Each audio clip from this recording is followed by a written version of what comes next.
Hello, I am Editor Than Mai. I will provide you with the latest information of the day. Not a big fan. GOP Senator criticizes Trump military parade. Says it glorified weapons. Washington, Kentucky Republican Senator Rand Paul criticized the military parade backed by President Donald Trump, arguing the grand event was too expensive for the country and glorified weapons. The June 14th parade, featuring heavy tanks and thousands of troops parading through the streets of Washington, marked the 250th anniversary of the U.S. Army, which coincidentally fell on Trump's 79th birthday. Paul told NBC News' Kristen Welker on Meet the Press that he never liked the idea of the parade. "I grew up in the 70s and 80s, and the only parades I can remember are Soviet parades for the most part, or North Korean parades.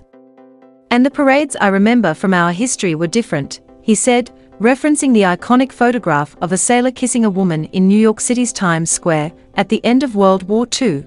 "We were rejoicing the end of war, and we were rejoicing our soldiers coming home, and that absolutely ought to be commemorated, but we never glorified weapons so much." And I know he means well.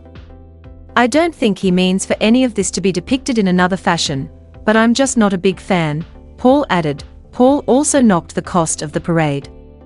"We are $2 trillion in the hole, and just an additional cost like this, I'm not for it," he said. An Army estimate for its commemoration totaled $40 million.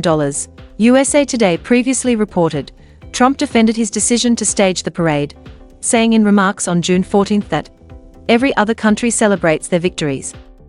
It's about time America did, too.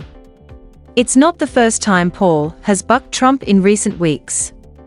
He's also voiced opposition to the president's sweeping tax and domestic policy bill, arguing that it would only balloon the country's budget deficit.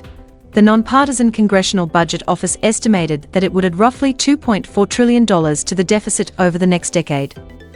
The legislation would also have major impacts on Medicaid, taxes, food programs and more.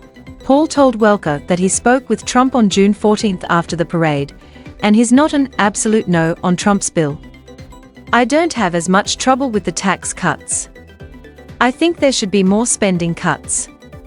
But if they want my vote, they'll have to negotiate," he said. Please like and subscribe to wait for the next information. Goodbye and see you again.